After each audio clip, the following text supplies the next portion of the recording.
like a bunch of fools. No way, All right, no. well, 666.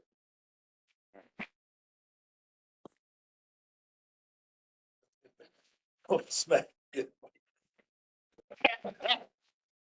Doom, doom, doom. Good evening, everyone. Legislative Day 8 will now come to order. All stand. I could ask everyone to please pause for a moment of silent meditation. And Councilman Marks and I are going to cover this because about a week and a half, 2 weeks ago, we had two Baltimore County legends pass away. One was retired Senator Paula Hollinger from the district. I think it was still District 11 back then. And Paula was a big part of a lot of different really important legislation over the years. It's kind of a legend on the west side of the county and the whole county. Paula passed away, and then on the east side, David, did you want to talk about Bob Ramatka, who was not an elected, but a big part of a lot of important milestones on the east side? Yeah, okay, and Councilman Potok has one too. David. Thank you. As the chairman mentioned, we lost last month. Mr. Ramatka was really a titan. He was a transformational leader in the post-war history of the East Side. His legacy can be seen all throughout the East Side, College of Baltimore County, to Franklin Square Medical Center. I think all of us here had a relationship with him. He was a friend to many, many people. I personally will miss my many talks with him. There's a link back to Kennedy, local clubs that existed throughout the East Side in the 60s. Just an incredible figure. Councilman Potok. Thank you, Mr. Chair. To also ask if everyone could think about the family of Dean Rundell. Dean is the president of the Sudbrooks Park Association. He's also on the Pikesville Armory Foundation. He's been a champion for a number of causes in Pikesville and the area surrounding. And unfortunately, his wife Linda passed away this week. And so they both have been, they've been at each other's side for decades, and both have been really advocates for our community. So if you could think about the Rundell family, I'd appreciate it. Thank you, Councilman. We'll have a quick moment of silence.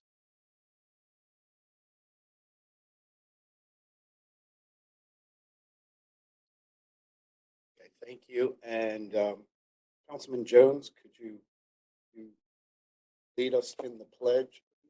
Yes, sir. I pledge allegiance to the flag of the United States of America, to the republic for which it stands, one nation, under God, indivisible, with liberty and justice for all. Thank you. Councilman, did you want to? No. Yeah. Go ahead. I think we all also want to pray for the safety of our heroic astronauts. Point any other human being has reached in our solar system. And I think we're all proud of each and every one of them, but particularly our Baltimore County native, Reed Wiseman. Thank you, Councilman Marks. Is there a motion to approve the journal for the meeting of March 16th, 2026? So moved. Okay. So we have a motion and a second. All in favor? Aye. Okay, the journal is approved. Next is enrollment of bills. Bills 1526, 1626, 1726, and 2126 were passed by the council, signed by the executive, and are hereby enrolled. Bill 1926 was returned unsigned by the county executive and is also hereby enrolled. Mr. Secretary, will you now read all bills for introduction? Certainly, Mr. Chairman. We have a number of bills for introduction this evening. First is Bill 29-26. This is sponsored by Councilman Ertel by request of the administration, as well as Council members Jones and Marks, entitled Animals, Animal Protection and Humane Care. Bill 30-26, also sponsored by those same council members, entitled Animals, Board Authority and Expedited Hearings.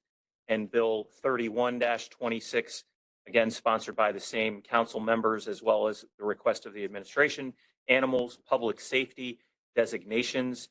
And then the final bill related to that package is Bill 32-26, sponsored by the council members as stated and by request, Animals, Owner Responsibilities, Repeal and Technical Changes.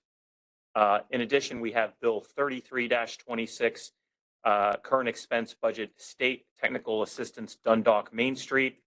Bill 34-26, Appellate Court Name Updates.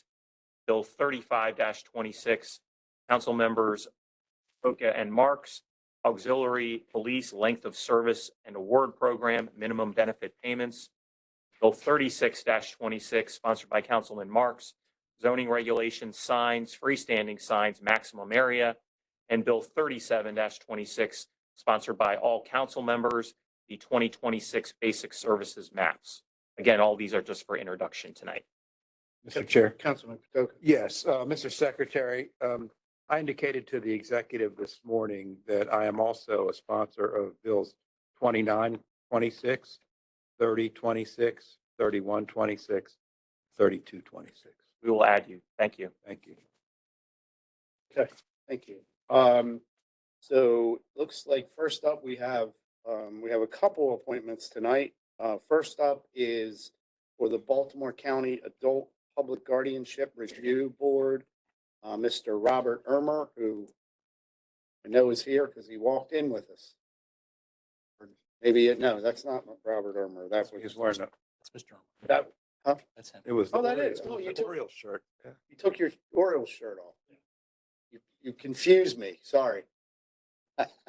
Mr. Ermer didn't. It was like Mr. Ermer had an Orioles shirt. Mr. Ermer, I know you spoke at our work session, but did you want to just say a few words or?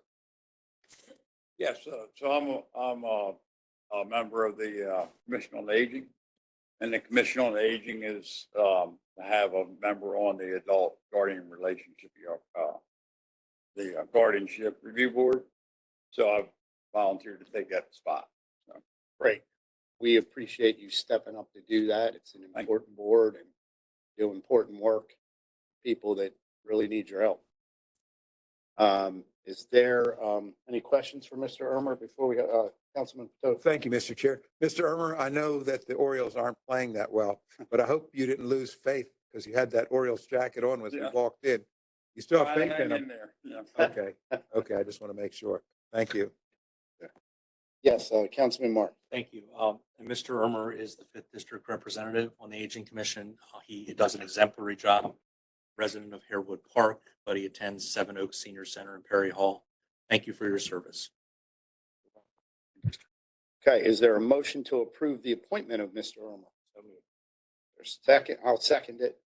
Mr. Secretary, please call the roll on the appointment of Mr. Robert Ermer. Mr. Ertel, Aye. Mr. Marks, Aye. Mr. Crandall,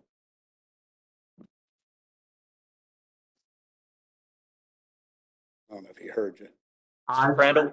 Oh, there you go. Thank you, sir. Thank you. Mr. Young. Aye. Mr. Patoka, Aye. Mr. Catch,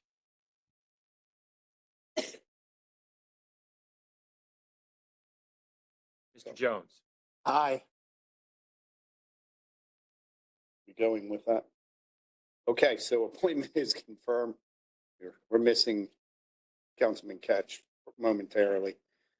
Congratulations, Mr. Ermer. We appreciate you being on the board and we appreciate you being here with us tonight. Thank So thank you so much.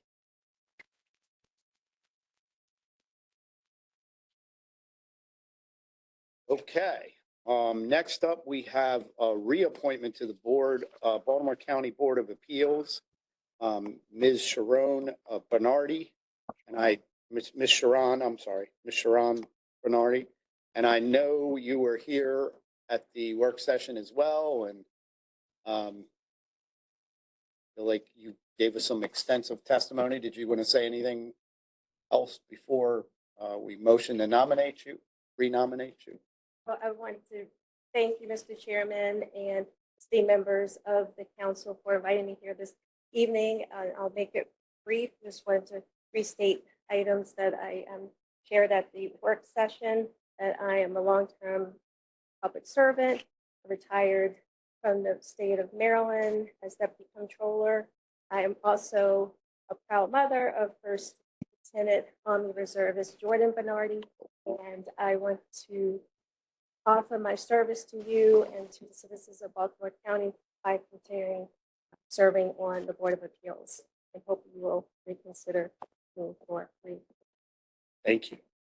Councilman Jones. Yes, I am. It is with a great pride and pleasure that I reappoint Ms. Bernardi, Mrs. Bernardi. She has a true public servant, a long distinguished career, who's very sought after. And we are very fortunate to have her. So we thank you so much for your dedication and service to Baltimore County. Thank you. Thank you, Councilman Jones, for your confidence in me. Okay. On that note, I will move the nomination. Second. Okay, we have a motion and a second. Mr. Secretary, do you want to call the roll on the appointment of Mrs. Bernardi? Mr. Ertel, Aye. Mr. Jones, Aye. Toka, Aye. Mr. Marks, Aye.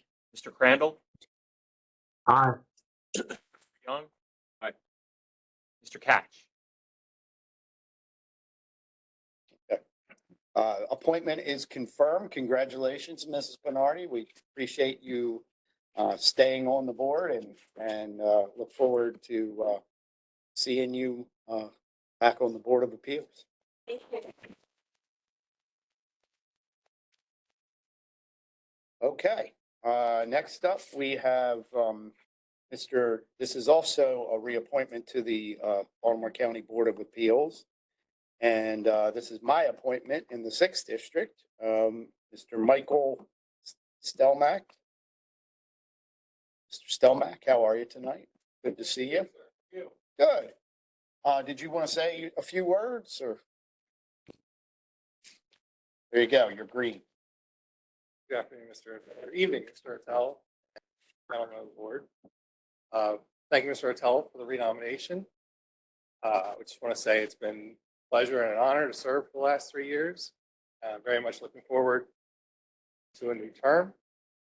I wanted to thank in particular our staff, the board, Sonny Cannington and Tammy Zahner, who do an amazing job of keeping us all in line. It's not easy, but they do an amazing job. So I just wanted to call them out in particular. And I thank you for the renomination. It seems like you were just here. It really does. The 3 years went super quick. They say that it takes a term to actually learn how to do the job. So I figured it out by now. Oh, good. I think. All right, well, with that, I will, I'm very proud to be able to renominate you and I'll motion to approve the appointment. I'll second it. All right, we have a motion and a second. Mr. Secretary, can you please call the roll on the appointment for Mr. Stelmack? Mr. Ertel, Aye. Mr. Jones, Aye. Mr. Marks, Aye. Mr. Crandall, Aye. Mr. Young. Aye. Mr. Toka, Aye. Mr. Catch. Okay, appointment is confirmed. Congratulations, Mr. Stelmack. We appreciate you staying on and being here tonight with us. And thank you so much. Thank you. Okay.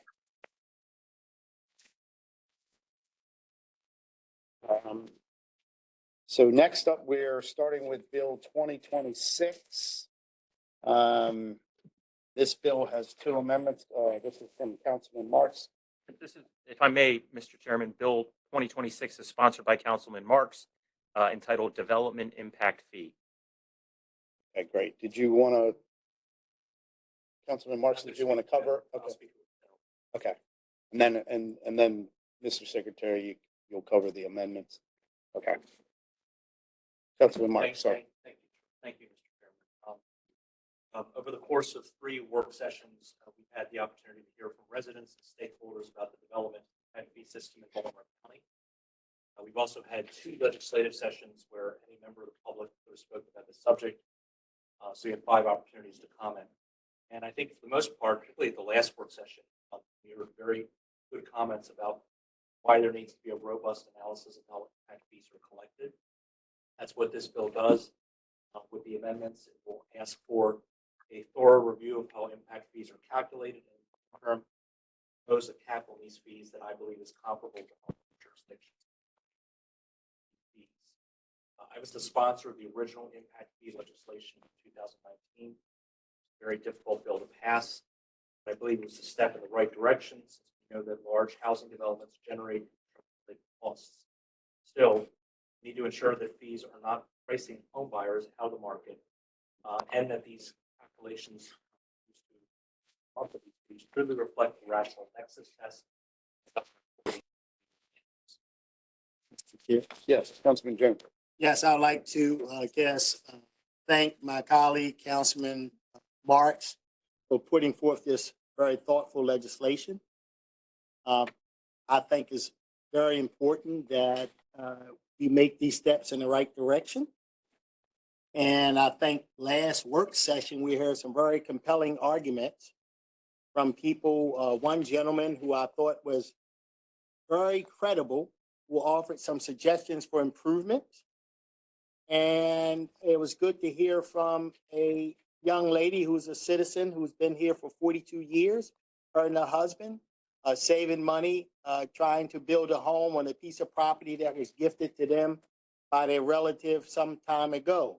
So I think when we look at where we are in Baltimore County, I think any relief for our citizens in an attempt to build housing here in Baltimore County is a step in the right direction. So I thank you, Councilman Marks, for your leadership on this issue. And I will be supporting.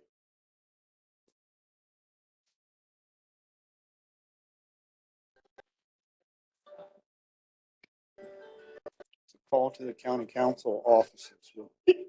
We'll answer why we're in session.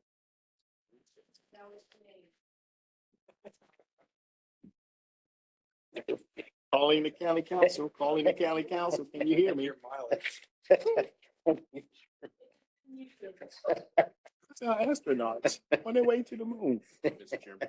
Yes, Councilman Young, sorry. Of course, Mr. Chairman. If I could thank Councilman Marks for your work on this piece of legislation and for originally introducing the bill that created impact fees in the first place. I think that you know better than anybody else what the county's going through at this point, where there is need for an update and need for, I think, meeting the expectation of folks that live in this county in terms of what folks that are held accountable for, who are building, who are developing, and using our natural resources to benefit themselves. I remember being in the legislature when then Delegate Steve Lafferty had introduced the bill to enable the council to then potentially pass legislation that would become the impact fees bill that you passed. It was tough then. It was tough for you. Look forward to supporting your bill tonight and look forward to the future discussion that continues about impact fees so that we can continue to meet those expectations like other jurisdictions when they have their impact fees set up. So we don't sit with a good intention, but zero actual financial benefit that has come or has been the result of the loopholes that were presented in the bill when it was passed in the first place. So thank you for your work on this. Thank you, Mr. Chairman. Thank you, Councilman Young. Mr. Secretary, did you want to cover the amendments? Yes, sir. Councilman Potokey, go ahead. Sorry. So thank you, Mr. Chair. And I too, Councilman Marks, want to thank you on your work and commitment to impact fees. When I first joined the council in 2018, this is something that came up in the early years, and there was the intent. And I remember there being a significant amount of drama related to the introduction of the bill and who was going to introduce and how it was going to be introduced. And it made us lose focus at the time as to what we were going to do with the impact fee bill, because the drama was prioritized over the substance. And so as Councilman Marks tried to wade his way through the drama, there were amendments and exceptions, I guess you could call it loopholes, that were introduced in order to have a bill that would receive 4 votes. And so it created a bill where we could say we created an impact fee bill, but it wasn't a bill of any substance or meaningful in any way, because the yield, and correct me if I'm wrong, Mr. Secretary, the yield of that impact fee, based on what the bill said and what was being built, our yield was 0. It was very minimal. Minimal or close to 0. It's become a little more lately. Right, but in the initial bill, it was not the amount. The yield of impact fee was nominal. Yes. I think is a fair way to address it. I think maybe a year or 2 years ago we revisited, because we realized after 4 or 5 years of having a nominal yield from the impact fee at County Executive Olszewski, with the help of the council, created a schedule that was a little bit more meaningful. And so, and I think that's the impact fee, the impact fee bill that this is now adjusting. And I think it's important that we understand the background of how we got to this place. And let's even go further back before 2019, 2018, when we passed the unmeaningful impact fee bill. And I don't mean that in a disrespectful way to you, Councilman Mark. You did your best. But there was just not a broad sentiment to have a meaningful bill on the council that existed at the time.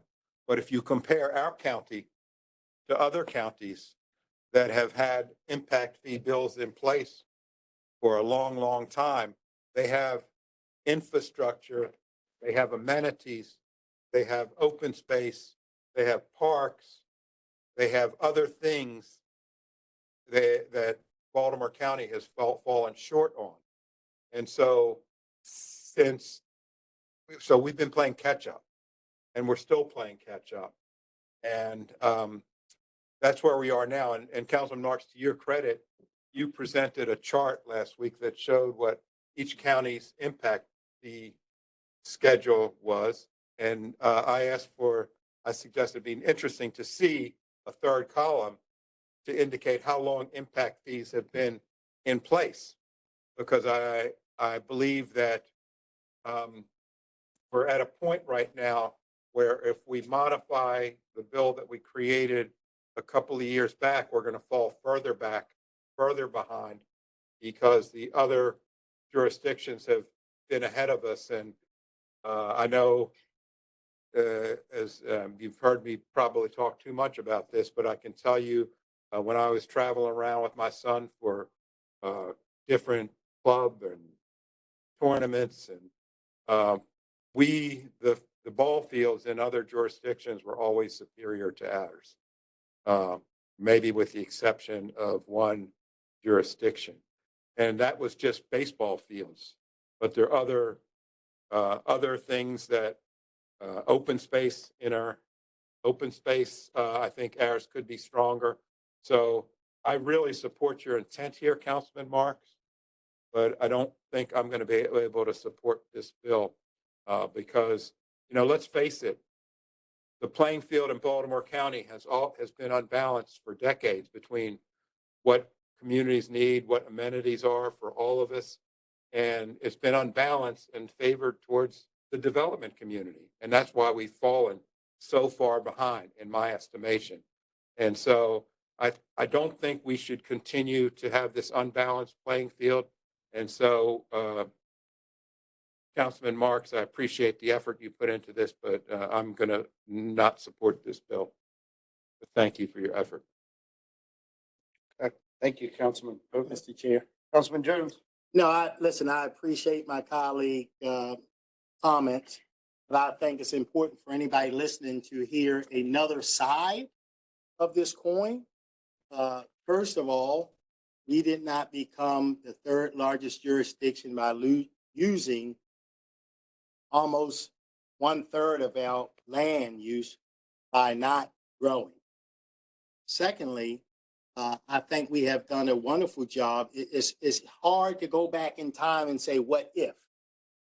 Because what if could give you a different result than you anticipating. So it's not an equal, if we had done this, we'd have had this much money. No, if we've done that, maybe we would not have grown to the point where we are now.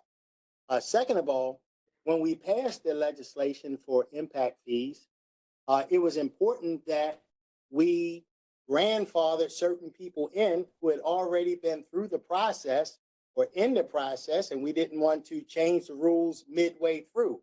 So that's one reason why it resulted in very little revenue when we first put it in place. The other reason it hasn't resulted in a lot of revenue because quite simply, we have not been growing. Baltimore County has not been growing. So you can't get impact fees if nobody's building any homes. So I just wanted to give another point of view as it related to impact fees. It's not simply we've been behind and we've wasted money or we didn't get money. It's possible we could have gotten that money. And it's possible we would not have gotten the money because people would not have been building here. One of the things that I thought was very interesting from the gentleman that came and talked last on the work session, it sort of punched me in the gut when I heard it, but I think he had some legitimate points. He said, if you're building below south of Baltimore County, Howard County, Montgomery County, Prince George's County, you can demand those high impact fees. But if you're going north, Harford County, Pennsylvania, those places, Baltimore County, Baltimore City, there's no market for real high impact fees because people won't pay it because the market won't demand it. So that's sort of like the rest of the story. And I respectfully understand exactly your point. But I do believe that this bill is a step in the right direction because as the woman said last week, her and her husband been here for 40 years.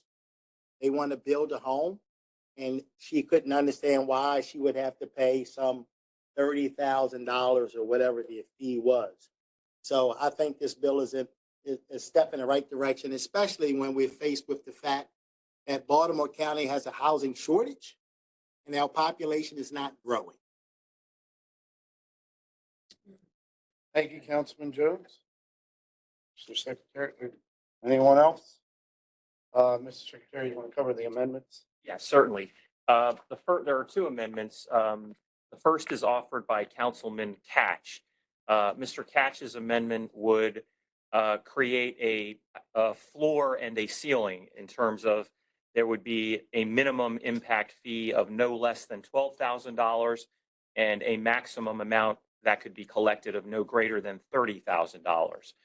Everything else would stay in place in terms of the $6 per square foot. But if you had less than the amount of square footage for $12,000, that would still be the minimum charge. Conversely, if you had more than the square footage, that would be in excess of $30,000. $30,000 would still be the maximum. So that is Mr. Catch's amendment. But I do have a question, but I guess Councilman Catch is not here. I So Councilman Catch, I have a question for you. I've been struggling to get on, and I have not really heard much of what has happened in regard to this bill. But are we just starting the?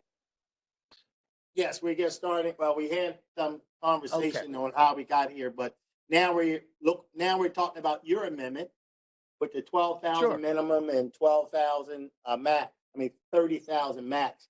I just had a question Sure. for you about the minimum because I know Sure. that based with the housing crunch and based on how much more housing we need, I'm starting to see a trend where some people are opting for what they call these small homes.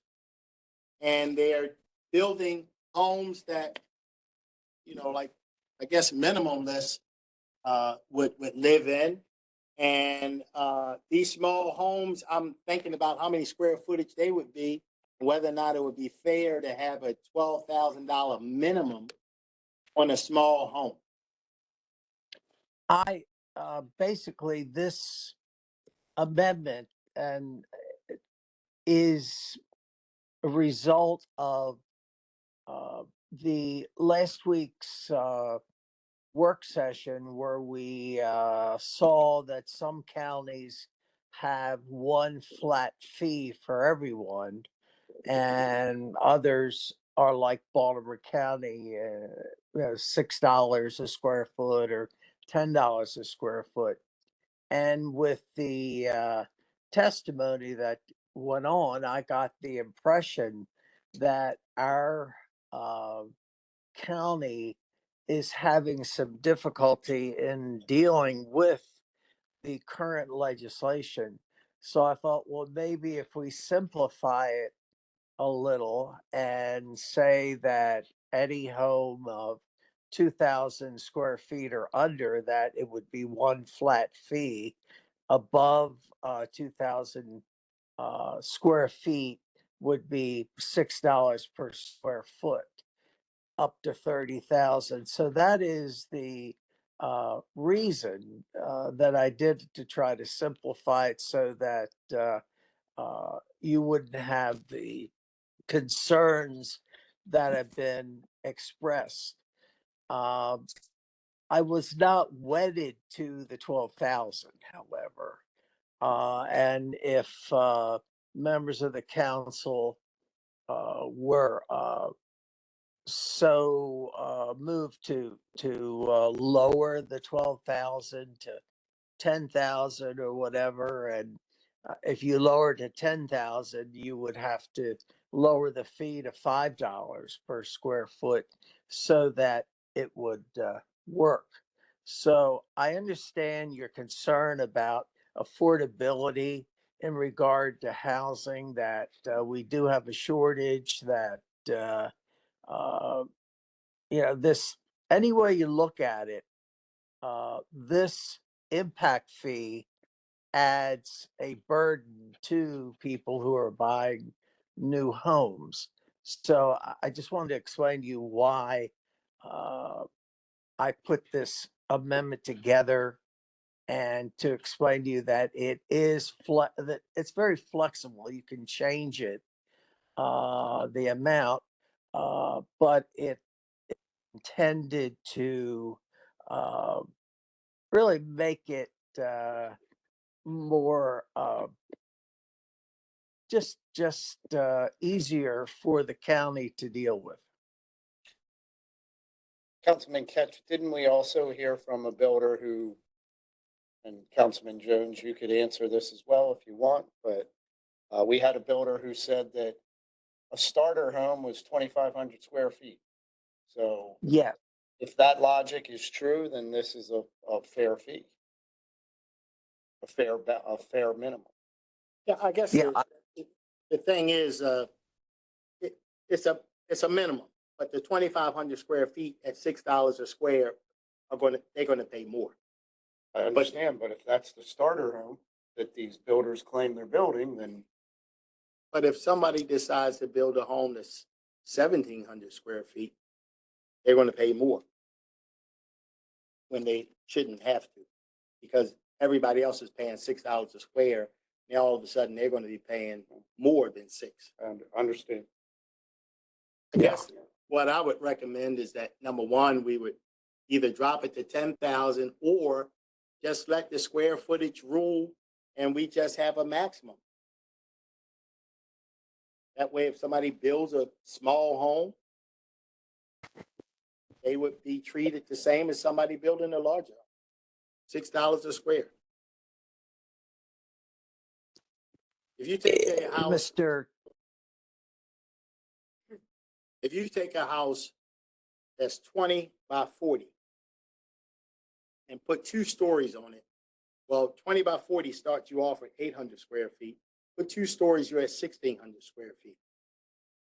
Person builds a 1,600 square foot house. The fee is $9,600. Fire charge them an extra $400. They build a shotgun rancher with no basement, say 20 by 50. 2 times 5, that's 1,000. I guess the point is, why have a minimum? Because people who build a smaller home will have to pay more than people who are building bigger homes per square footage wise. Right, well, if I- we're gonna do that, then we'd have to suspend the rules to change the amendment. Mr. Secretary, The, is there another? Go ahead, Councilman Catch. yeah, first of all, the chairman had Councilman Jones has suggested maybe lowering it to 10,000. If you were to do that, you would have to lower the square footage fee to $5 so that it actually made sense, mathematically, I guess you would say. In I don't think regard, so, Councilman Catch. I don't think we would have to change the $6. The $6 Well- would just go along with whatever the square footage of the home is. Well, Up I think if until, you- go ahead. if you made it $6, then at here I'm trying to do the arithmetic in my head, but you would make it 10,000 for 2,000 square feet. Is that what you were talking No, about? I was thinking And then- that we would not have a minimum. In other words, the minimum, Oh, we would stick oh. with $6 a Oh. square, and we would just have the $30,000 max. I think that the issue is that no matter what the size of the house, the impact fees the cost of this new home, there is a general cost that all homes would cost the county. And yeah, with building of roads or whatever. And so there is a minimum cost to the impact fee. And I think that basing it on the size of the house has to do with raising more revenue. Of course, you've got the issue of how many you have a larger house. I guess the assumption is that you may have more children that are going to use a public school. I'm really the wrong person to be defending impact fees because I've never really been a advocate of them. And that's simply because in Baltimore County's situation, we haven't charged them until very recently. And so we have, we're going to charge, we're now charging the impact fee. And to me, the fact that the county has been basically built for the most part, and those people that built new homes didn't have to pay an impact fee. So now you've got an impact fee that's imposed on them, which I think it would have been a lot better if it had been imposed years and years ago. So everybody would be equal. But so anyhow, I've answered. Okay. Chair, I'll second the motion. Did we have a motion? Or that we had a motion? Never mind. Mr. Secretary, is there a way before we further discuss this situation that we hear the next amendment? Is that possible just to hear it? Just to see how it ties in with this? Yes. Okay. Yes. So the amendment, that's Mr. Catch's amendment, then moving to an explanation of the next one. The next one is offered by Councilman Marks. The next amendment would make several technical changes. The first would be on the third page of the bill, where the bill describes occupiable space, where it states enclosed and suitable for year-round use, embodying walls, floors, and ceilings.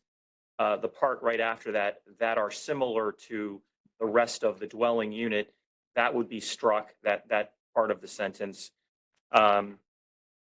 Then there would also be the addition of, on page 4, after the rate is stated, the $6 per square foot of occupiable space and those 4 housing types, a new paragraph 4 would be added to state, notwithstanding paragraph 3 of this subsection, the total amount of a residential development impact fee may not exceed $35,000.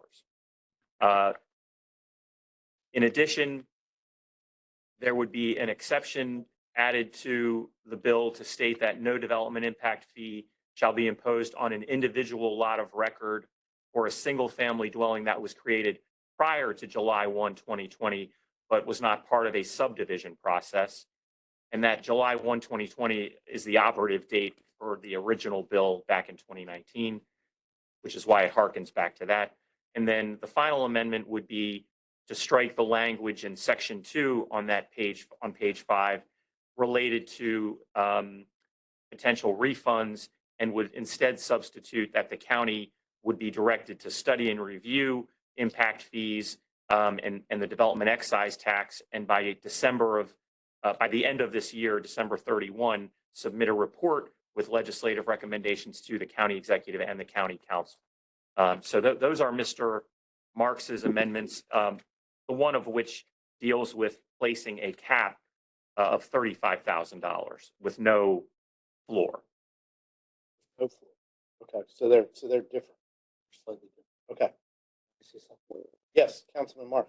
There may be a way of marrying both amendments. If Councilman Jones had talked about getting rid of the bottom amount, and Councilman Catch had talked about making it 30,000.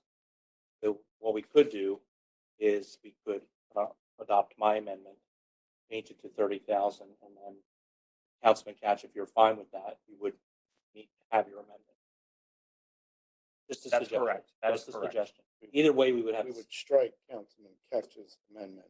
Right. And marry it. And amend Mr. Marks's amendment to 30,000 rather than 35. But either way, you'd have to suspend the rules. Councilman Catch, is that amenable to you?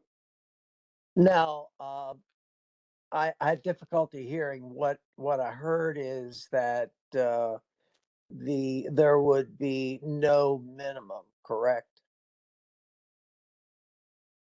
The minimum, no minimum. The minimum would be whatever the size of the dwelling was. Based on $6 a foot. So if it was- No, I will not vote for that. No. So Yes, go ahead. if Councilman. we could vote first on Councilman Catch's amendment.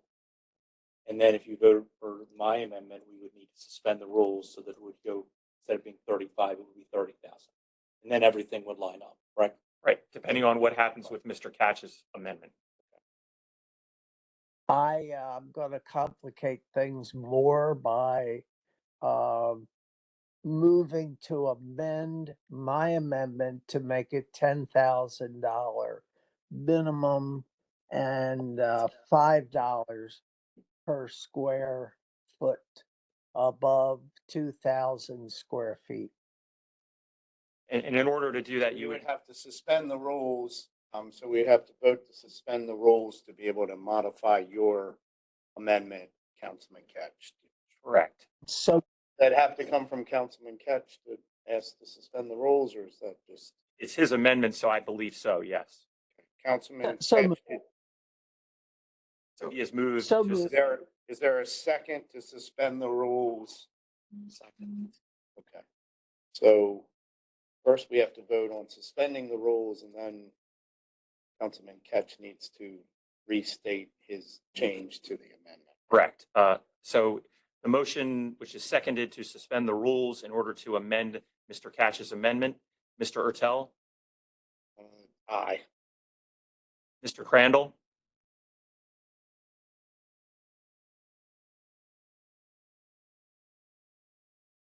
Mr. Crandall, Aye. Aye. Mr. Young, Mr. Patoka, Aye. Mr. Catch, Aye. Mr. Jones, Aye. Mr. Marks. Aye. So the rules are suspended so that amendment to the amendment is out there. If Mr. Catch wishes to motion it, Mr. Ketch, did you want to restate your amendment so we make sure we're Sure. clear on what it is? What it does is it lowers the minimum to $10,000? $10,000 and it lowers the per square foot to $5 per square foot. So if you have, up to 2,000 square feet is 10,000. Above that, it's $5 a square foot. And if you do the arithmetic, 2,000 times 5 is 10,000. 2,001 times 5 is $10,005. So it would the $5 would kick in at 2,000. So mathematically, it makes sense. It Okay. lowers minimum to 10 grand. Thousand. What is the maximum? 30. 30. Okay. 30. Are we 30. clear? We're clear on what that is, Mr. Secretary? I believe so. The rate, the four listed rates for the four listed dwelling types would be $5 instead of $6, and the minimum would be $10,000. And the maximum is That- still, It's still 30,000. is there a motion to approve that amendment? I'll make it. Is there any more discussion first? Sorry. Councilman Ketch, did you want to motion it? Yes. Okay. Is there I- a second? I'll second. Mr. Secretary, please call the roll on the amendment. The amended. Yes, Amendment. Mr. Ertel, Nay. Mr. Young, Mr. Patoka, Nay. Mr. Catch, Yes. Mr. Jones, Aye. Mr. Marks, Aye. Mr. Crandall. No. Okay, so the amended amendment does not pass. The next amendment we have is Councilman Marks that had the technical pieces, and then there's no floor in the sense that it's just $6 a square foot based on the square footage, so whatever that generates. So if you build 1,000, if Councilman Jones, just to cover this, if someone builds a mini house at 1,000 square feet, to make the math easy, $6,000 would be the minimum because Right. it's $1,000, 1,000 square foot house. And the max would be 35,000? Or are we, I'd be willing to suspend the 30. I got the sense of Okay. discussions that was something we could. okay, yeah, if you want to, I'll motion to suspend the rules. I'll second. so we're going to vote to suspend the rules a second time, right? Is that, or had we already, are we already there when we suspended them the We first are time? currently operating under suspended. Yes. Okay. Should I Yeah. Yes. consult my? Oh, yeah, sorry, go, go listen. Keep me honest. Okay, so we suspended the rules the first time, so that can apply to this amendment as well. Correct. So are we all clear on what that is? Okay. So it has no floor, it has a $30,000 max. Then the other technical amendment. Correct. Yes. Is everyone clear on that? Any discussion? Is there a motion? I'll motion. I'll second it. Mr. Secretary, do you want to call the roll on the amended amendment number 2? Certainly. Mr. Ertel, Aye. Mr. Marks, Aye. Mr. Young. Aye. Mr. Patoka, Nay. Mr. Catch, No. Mr. Jones, Aye. Mr. Crandall. No. Okay, so the amendment passes. And so now we have the bill with the amendment. Say that fast 6 times. Is there a motion to approve? So moved. Second. Okay. Mr. Secretary, please call the roll on the bill, on Bill 2026 as amended. Mr. Ertel, Aye. Mr. Crandall, No. Mr. Young, Sir. Aye. Mr. Patoka. Mr. Secretary, clarification. Yes. We're on the bill or the amendment? We're on the bill as amended. Nay. Catch, No. Mr. Jones, Aye. Mr. Marks. Aye. Okay. I believe Bill 2026 passes. Yes. Okay. Limits of margins. We're spending a lot of time. Okay, all right, so we're good. Next bill, Mr. All right, next bill, 2326. Next is Bill 2326. This is sponsored by Councilman Catch. Zoning regulations, uses permitted in the MLR and ML zones, housing for the elderly.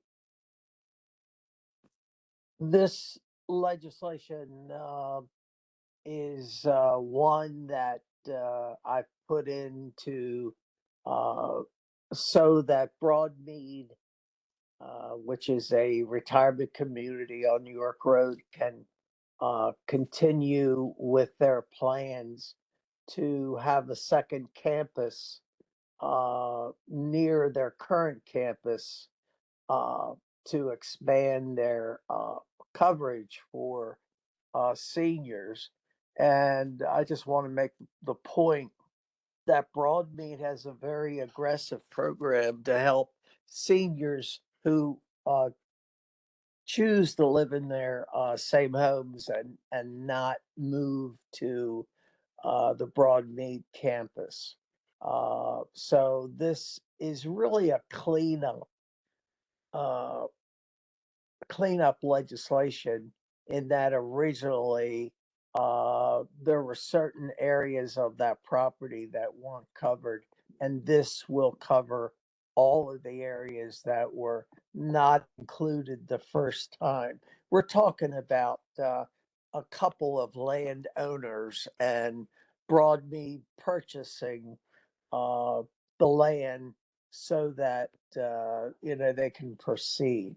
If the bill doesn't pass, then they're going to be somewhat limited in what they are able to do.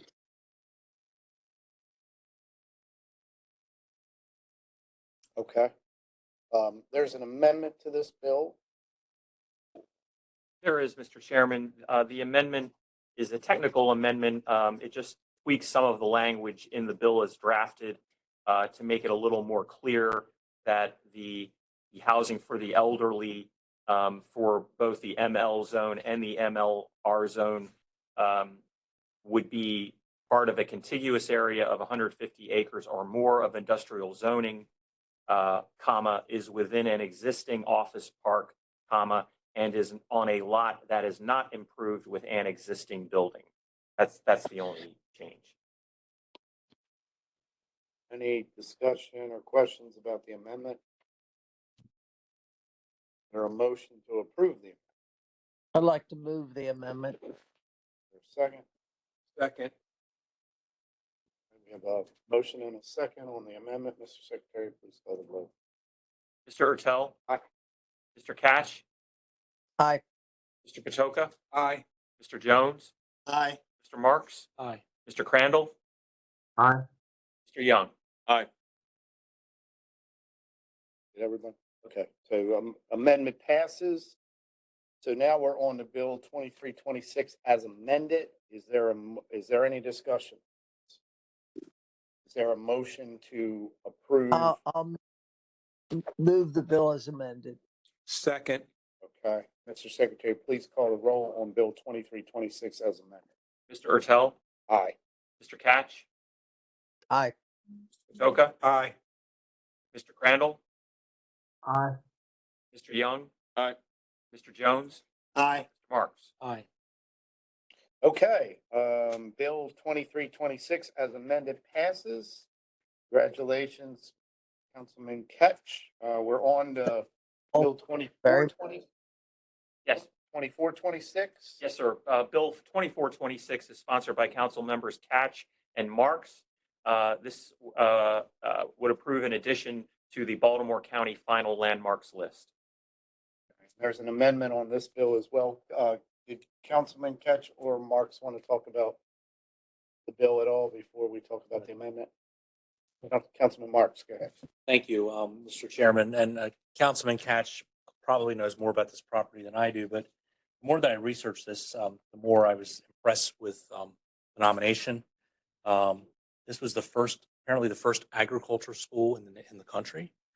It built this structure built in 1909. There was a fire in 1995. Only the ruins remained. Sparks is a very beautiful part of the county. And I want to thank all those who've supported the nomination. I also want to thank Trish Bentz, who is the former executive director of the Baltimore County Historical Trust. I know she's been very active on this. And thank Councilman Catch as well. I know he's been very dedicated to preserving the heritage of his district. Councilman Catch, did you want to add anything? Thank you. Thank you, Councilman Marks.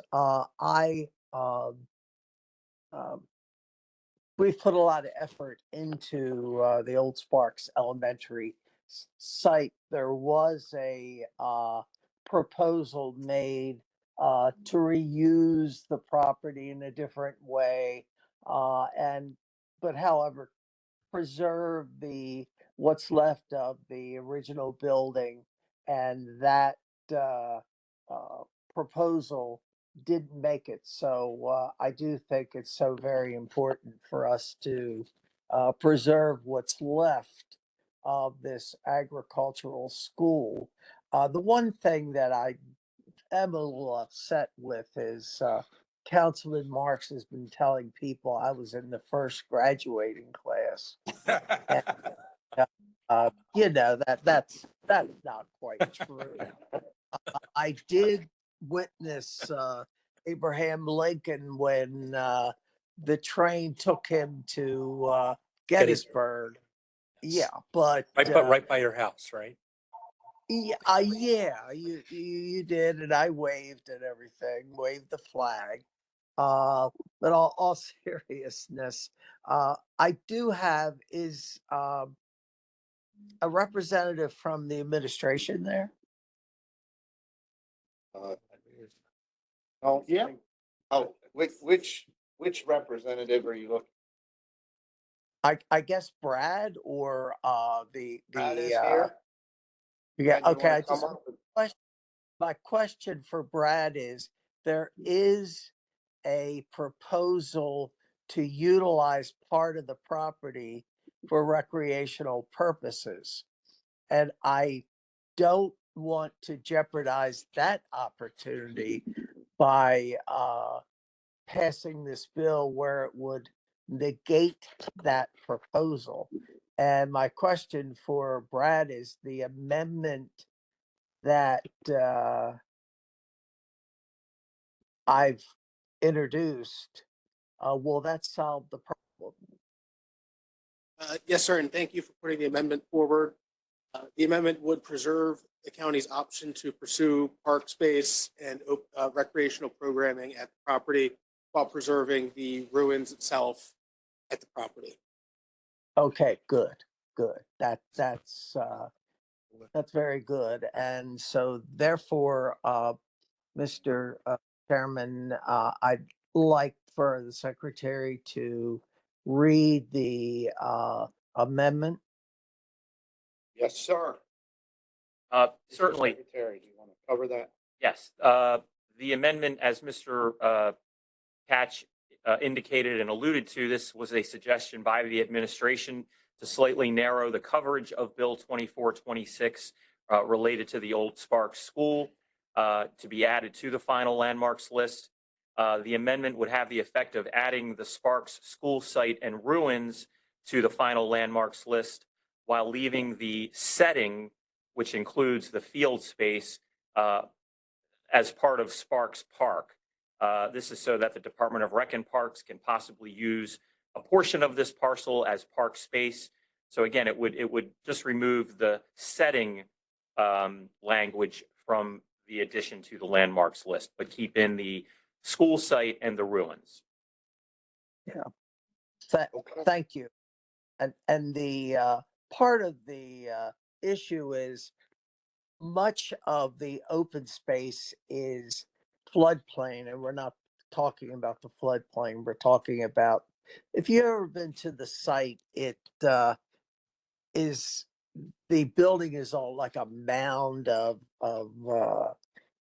soil, and then part of the fields that existed there at one time are in a floodplain. And of course, we're not going to build fields in a floodplain. It's dangerous. And number two, they're not going to last there long if there's a storm.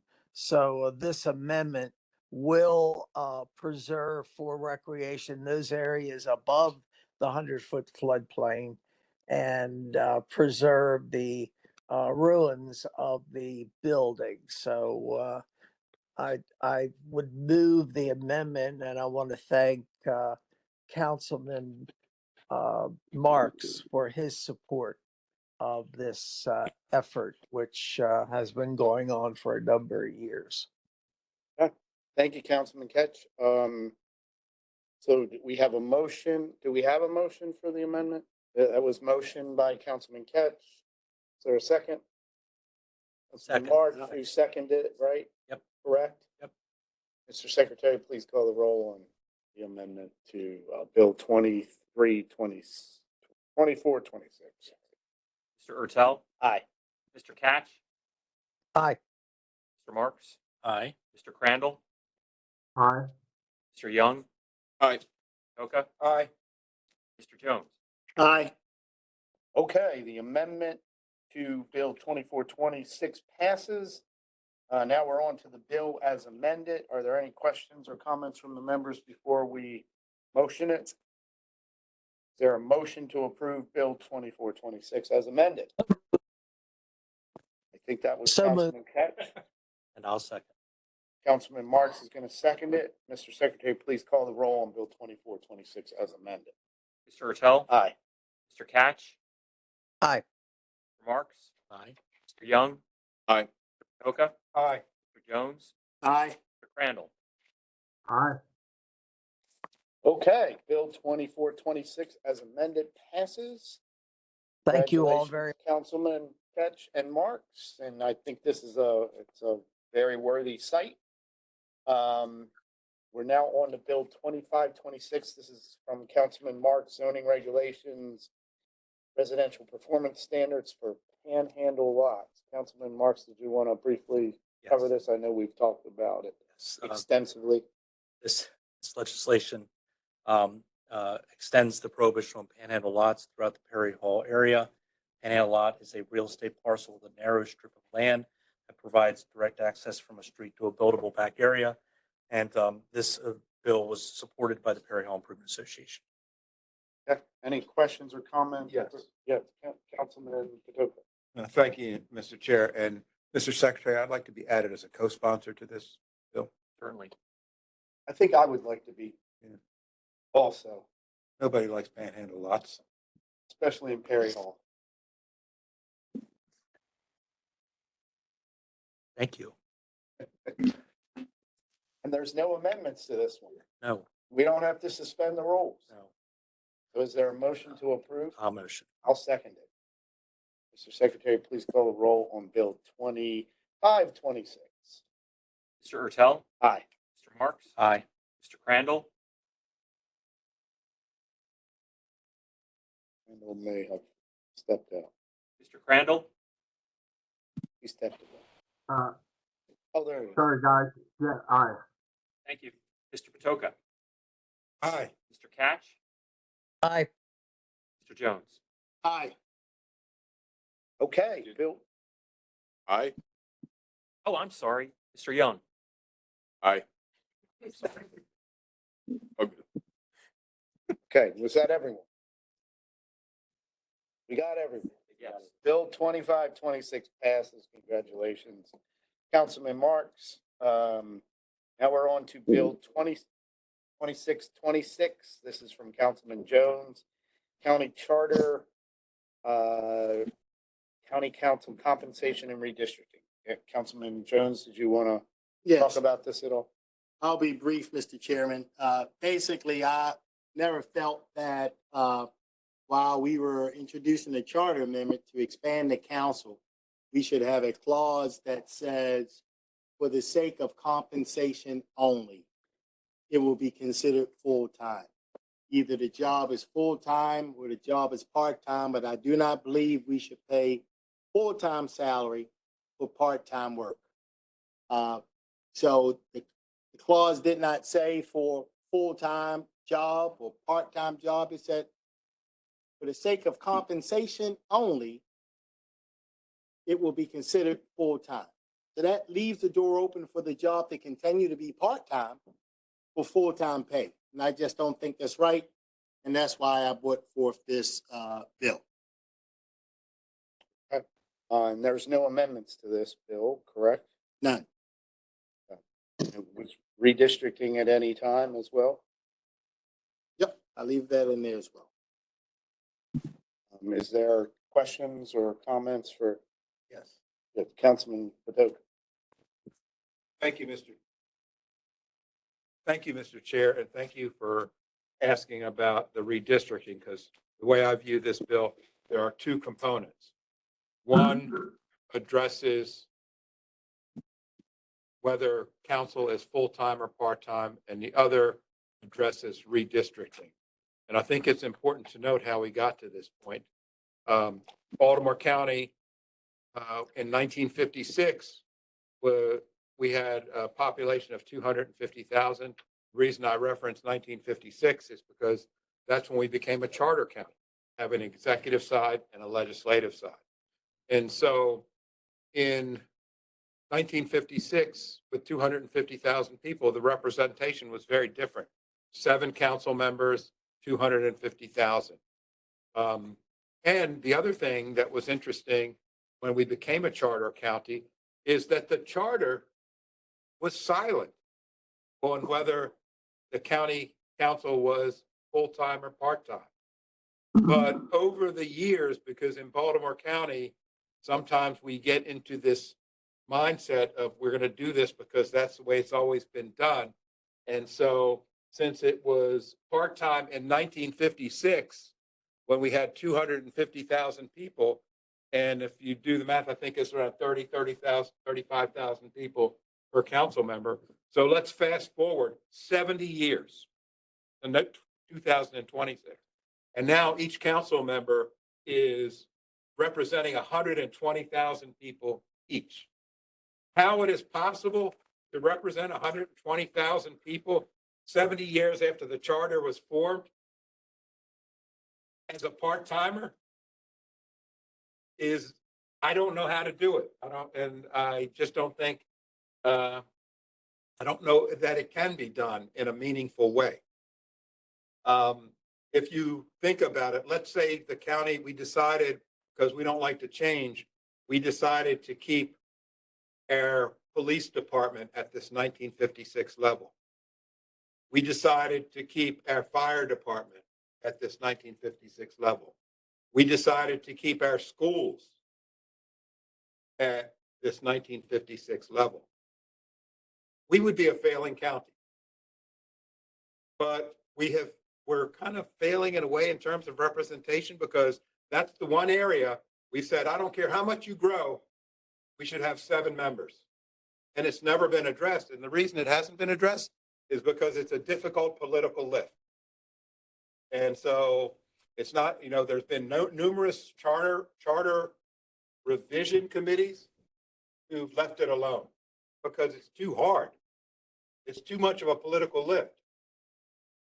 So in 2024, 24, Mr. Secretary, we formed the Council Expansion Committee. 23, I think they started in November of 2023, and they ended up their work in March of 2024. They held about almost 15 meetings, exceeding the mandate that was required in the legislation that formed the group. They drafted a 150-page report. And by the way, each of the council members here had a representative on that council evaluation committee. And in fact, we even had a former council member, I think it was your pick, Councilman Jones, Vicky Allman, who served as a council member for 8 years. So surely former Councilwoman Allman knew what the job required. And so in that 150-page report, there was a unanimous action by the Council Expansion Committee. And that one unanimous action, there were multiple unanimous actions, but I'll say that a unanimous action was to say council needs to be redefined to a full-time job. I can tell you that I attended many of the council restructure, or what is it called, the restructure or expansion work group? It was a bit of a mouthful. It was called the County Council Structure Review Work Group. Okay, structure review work group. Everybody gets what this is. So they called me in. I attended the meetings. I said, Councilmember Patoka, would you take us through your day? And I think Chairman Ertel, they might have done the same with you as well. So it wasn't like they were working in the blind. They had spoken to several council members. They had Councilwoman Allman participating in all of the meetings, and they said, this is a full-time job. Furthermore, the voters of Baltimore County said, yes, we agree, overwhelmingly, that this is a full-time job.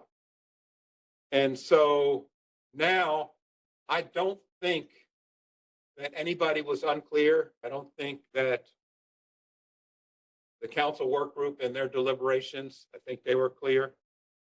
I think it was the voters made by voting overwhelmingly, they supported this. And in addition to that, we have people have already filed for council. And by the way, we have the most diverse set of candidates wanting to be a council member in 2026 than we have in the history of Baltimore County. There's age diversity. There's gender diversity. There's racial diversity. There's never been anything like this in Baltimore County. And so we're at this point, and while we've got all this momentum moving into the right direction, we're going to say, hey, you candidates, by the way, it's really a part-time job. And I just don't think that's fair. I don't think it's realistic. And I certainly the whole part-time, full-time was not just somebody said it. It was what the committee recommended unanimously. And I will say that I think there's also, and we learned this, I think, through our deliberations, our multiple work sessions, that there's some confusion about whether the charter said it, and we now learned the charter was silent on it. And there's further confusion over the two classifications of employee in Baltimore County, the merit employee and the non-merit employee. And I believe, and Madam Mayo, I think we should try to move away from those two classifications and just have a single classification of employee, because it adds to the confusion. That part of it, I think we are, and correct me if I'm wrong, either Ms. Belcastro or Mr. Secretary, we're all non-merit employees. And I think there's confusion because a merit employee typically works, it's changed since, what's the merit, 35? 39, but the non-merit works 1 hour less. And so there's confusion as to what are these merit and non-merit employees.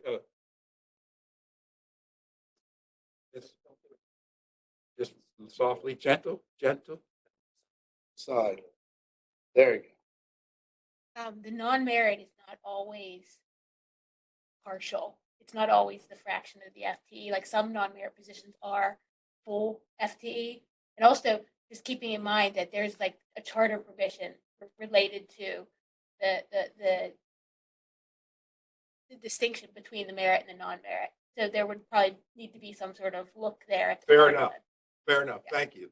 But I think that's part of the confusion. I know when I was budgeting for planning, we would try to secure as many merit positions as possible.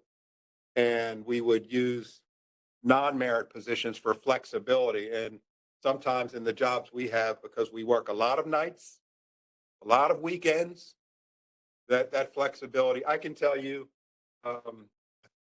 I leave the house at 9. I come home at 9:30. So let's just say 12. So I'm hitting my 60 hours before the weekend even starts. And I would venture to say that many people on this dais are hitting their 60 hours before the weekend even starts. And I can tell you, Saturday morning, there's going to be cleanups. There's going to be events. There's going to be fairs that a council member needs to be at. And so if you calculate that in, I would say 70 hours is a fair number, saying, let's even back it off. Let's say you're only out for 3 hours on Saturday, which for me is not realistic, and 3 hours on Sunday, not realistic either. But then you're at 66 hours. And any way you look at that from any angle, that is not a part-time job. And so I think that we should be realistic in how we frame things up on this dais. That's just the first part of this piece of legislation. The second part, dealing with redistricting, we're going to hit 2030 before you know it, and there will be a redistricting process in place. We have a situation where we have the most diverse set of candidates in the history of Baltimore County running for office to be a council member. Redistricting is extremely difficult. It takes a huge amount of staff bandwidth. And so I don't see the value of doing a mid-cycle redistricting. So with that, Mr. Chair, I appreciate you giving me latitude to speak, and I will conclude my comments. Thank you, Councilman Patoka. Councilman Jones. Yes, listen, I'll be much briefer, much more concise and to the point. Councilman Patoka, you said an awful lot. Thank you very much. Reality is there's nothing in this legislation, there's nothing in that charter amendment to say that this is a full-time job. What it said was, for the sake of compensation only, it will be considered full-time. So you can have a part-time job and just get paid for full-time. We're asking the citizens to pay somebody full-time for a part-time job. The charter amendment didn't say this was a full-time job. It didn't say it was a part-time job. It said for the sake of compensation, it will be considered full-time. So even if I work half the job as a part-timer, pay me full-time. That's what I'm trying to undo. And if part-time, as you said, you leave at 9 o'clock, I leave around 8 o'clock or 7:45. But at the end of the day, I knew what I was signing up for. And if we want to change it to a full-time job, so be it. If we want to keep it a part-time job, so be it. But for the sake of compensation only, that's what the charter amendment said. And to me, that was sort of sleight of hand, because it didn't say the job was full-time. It said for compensation only. It's like asking somebody to paint your house. They paint one room and they demand payment for painting the whole house. That's what I'm talking about. So that's it. And one more thing. And if we take the math that what it was in 1956, if we set 7 council members into 250,000, 35,000 per council member, if we took that same logic today, we would need 24 council members. What stays the same? United States Congress. That stayed the same. There's a lot of things that stayed the same. Yes, we're growing. Yes, evolution is happening, but that doesn't mean you always have to change proportional to in numbers that have changed. But what's happening here, not that we get all confused, what I'm trying to undo is one statement that says, for the sake of compensation only, you'll be paid full time. I believe it's a part-time job. It has been a part-time job. It does not deserve full-time salary. That's it. Okay, one last comment. Please be brief, Councilman. Yes, I just wanted to say to Councilman Jones, so you believe it to be a part-time job. Where have you seen that? Because it's not in the charter. The charter is silent on The charter is solid on being full-time or part-time, but it has been a part-time job since the beginning of this chartered government. It has been understood to be a part-time job. Nothing says full-time, nothing says part-time. But historically, we looked at it as part-time. Okay. Any other comments or questions? Is there a motion I'll move it. or a second? Or a second? Or a second? Okay. Mr. Secretary, I guess we're moving on.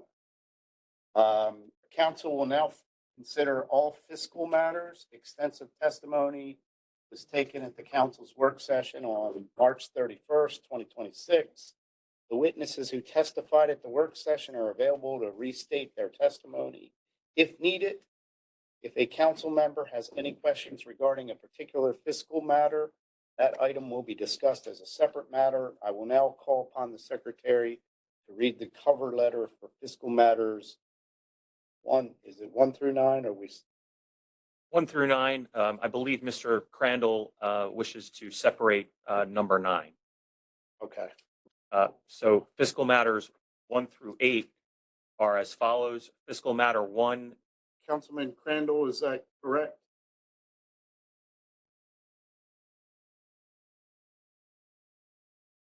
Now that he's with us. Yeah. Okay. Fiscal matter 1 is a purchase order with JS Held LLC. Fiscal matter 2 is an amendment to contract with Home Paramount Pest Control.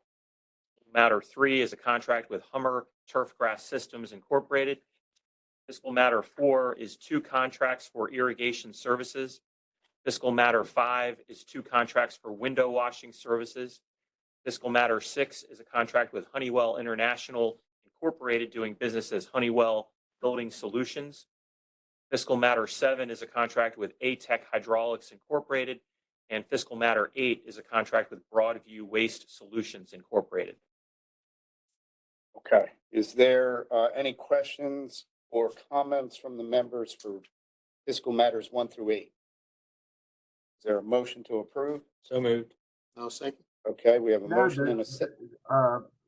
No, there's no motion to approve. Councilman Crandall, we've separated item 9, which is the parking, the revenue authority piece. Okay. Okay, so Thank you. 1 through 8 excludes that. And that's what you.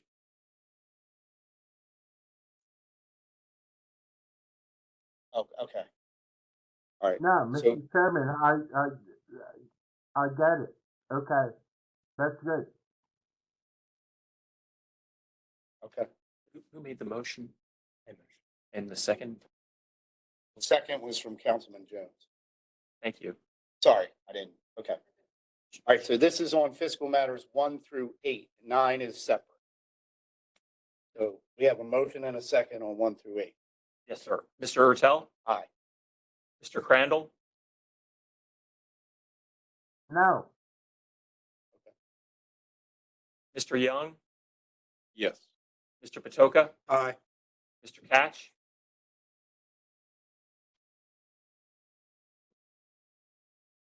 Mr. Catch?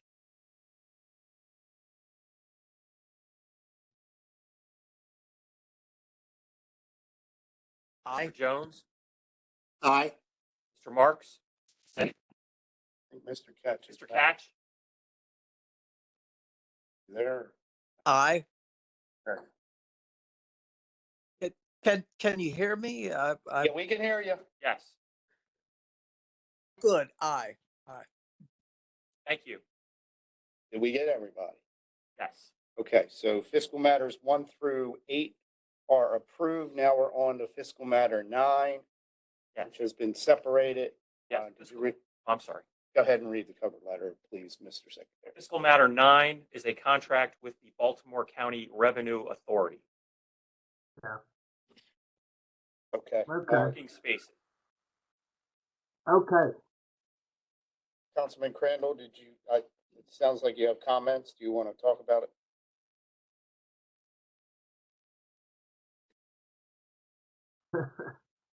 Are you guys gonna like say it's okay? Are you gonna say it's okay? Go ahead, Councilman Jones.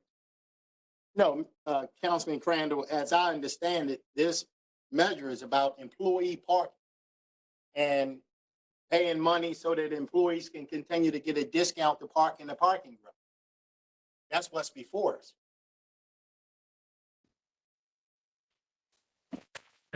I understand your concerns dealing with last year and the money at Rocky Point, and I get all of that, but right now in front of us, this is about parking. Employees getting a discount to park in the garage.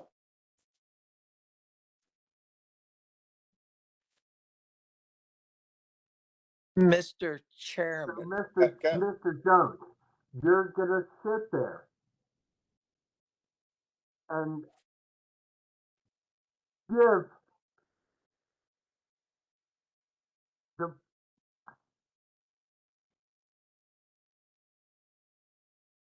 Mr. Jones, Yes, Councilman Crandall.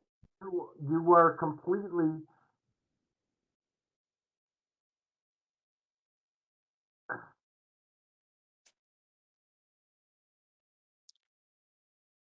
Mr. Chairman. Councilman Catch, go ahead. Yeah, first of all, with this issue, I had asked, and I don't believe I got the information in regard to the bonus paid the employees of the Revenue Authority. Yes. What? Go ahead. Schroeder, I forwarded that email. You should have that. okay, and I apologize. What was the information?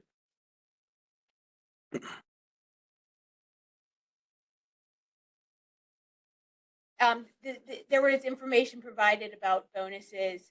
Would you like me to try to summarize that from reading from the email?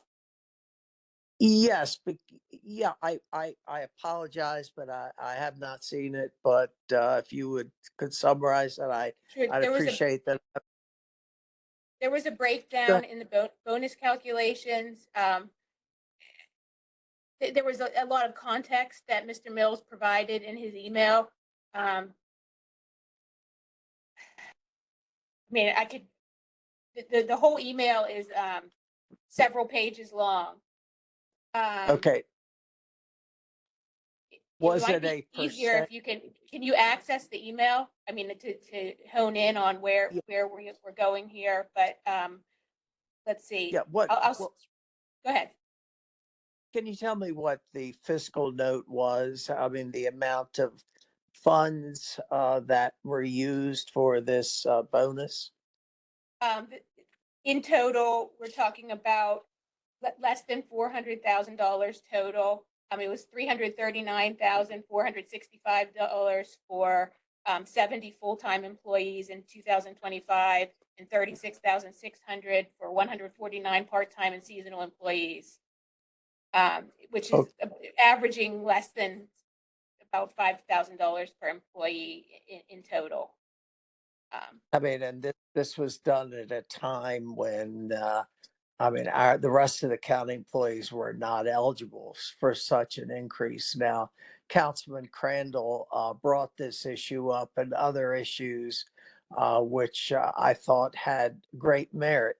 And, as Councilman Jones stated, uh, this legislation really does not have anything to do with the, concerns that he brought up that I think are very serious concerns and probably, need to have the chairman of the council, appoint a, committee or a group to take a look at this issue. Because as I said, our county employees did not get any bonuses. And, there's no guidance on how really uh, award. You'll vote right next time. I'm sorry, what? Um, So anyhow, I understand Councilman Crandall, his concern. I think it's right on target, but I think that I would like, well, I don't think, I know that I would like to see our council take a closer look at this issue and, you know, act accordingly. Is there consensus that, we defer this vote to another time to, Mr. Chair, I'll make a motion that we extend this. okay. Is there a, Second, go ahead, Councilman James. No, I was saying, listen, I clearly understand everybody's concern in terms of the bonuses. I'd like to know more about it. I'm sure there's more to the story. So I would like to read all of that memo. I wasn't sure if it was sent to me or not. I'll take a look at I it. think it came in over the weekend or Yeah. this morning. Oh, yeah, yesterday, so- okay, I've been gone all day. But I guess the point is, what we're talking about is employee parking. Now, that's what it is. In front of us is whether or not we're going to do what we've always done, which is subsidize employees, like 1,000 employees who work for Baltimore County, whether or not we're going to continue to subsidize their parking. They pay something for the parking. We're just subsidizing. That's what's in front of us. This is not a referendum on whether you like the revenue authority, whether they did everything you wanted them to do, whether they put in a conference center or not. This is about parking for employees. That's what it is. And it seems as though we're holding the employees hostage to everything else that we have problems with the revenue authority. And I remember in the fire department, here I am talking about the fire department, but I'm talking about a bonus. In the fire department, the county executive said, you chiefs are not going to get time and a half. You're going to work an extra 24 hours whenever we tell you, and you're not going to get anything. And I went to the county executive and I had a long conversation. And when I walked out the door, he agreed that we shouldn't be making people work 24 hours for no additional compensation. So he was okay with the term bonus pay. So he said, fine, if you work additional 24 hours, we're going to give you at that time $500 bonus pay. It was not time and a half. In fact, it was less than straight pay for certain chiefs, but at least it was something. So just because we say bonus without the context of what else is going on, was that in lieu of cost of living adjustment? Was that for people that were maxed out? I don't know. But right now we're talking about parking for employees. That's it. That's what's in front of us. Councilman Jones, I would add to that in the past, 11 years, 12 years, the money that we paid in this fund went into the capital fund, whereas the budget director Reed had told us that going forward, that is going to be part of the operating budget. So we won't have the confusion, if there was confusion, in the future of that money goes to some capital project that we don't know about, that we didn't vote on, that kind of thing. So, so there is a change as well. I don't know if it's the worst thing to defer it. Are we in any kind of danger of employees not being able to park?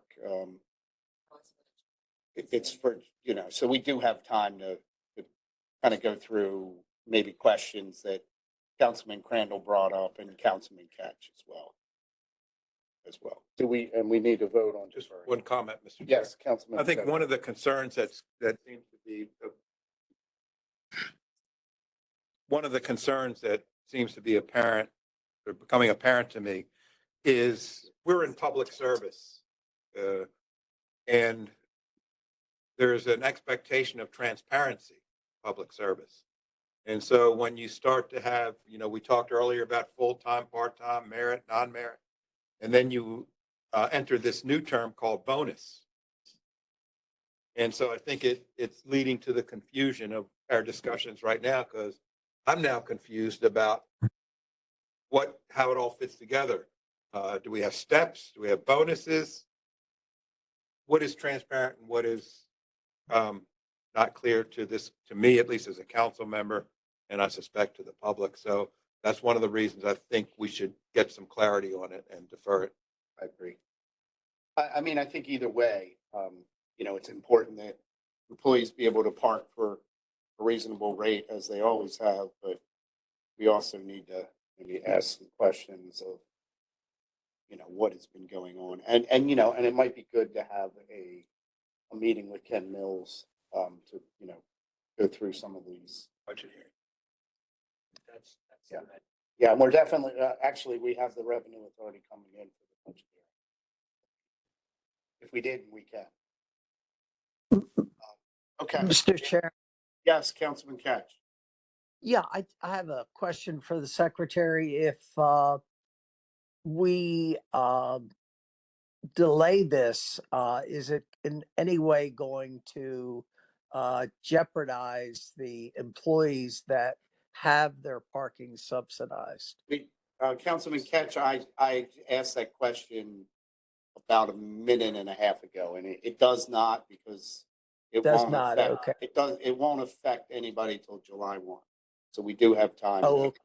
defer this if So- we want to look at it further. Of course, you can, as chairman, we can vote on this today, and you could initiate, as you have already, a meeting with the Revenue Authority, and so whichever way it goes, our county employees are protected. Yes. Okay. Well, so we're back to, was there a motion to defer? There was. Okay.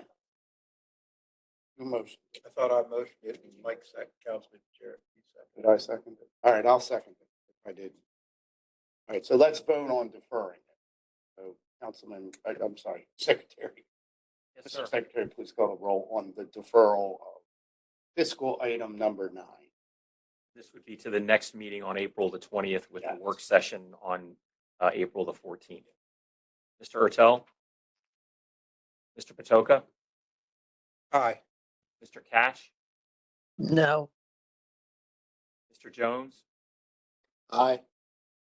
Mr. Marks? Mr. Crandall? Mr. Young? Okay, so we're going to defer it. That passes. We will now consider the remainder of miscellaneous business. Mr. Secretary, first item.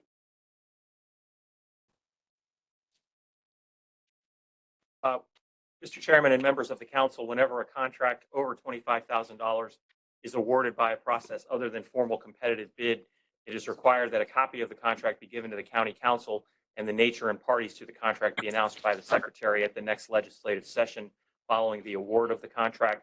There is one such agreement this evening to be announced. This is a purchase order with Leeds Precision Instruments Incorporated. This is for the purchase of a Leeds Forensic Firearms and Toolmarks comparison microscope and software. The LEADS comparison microscope has exclusive proprietary hardware and software features specifically developed for firearms-related evidence analysis. The award total is $107,780.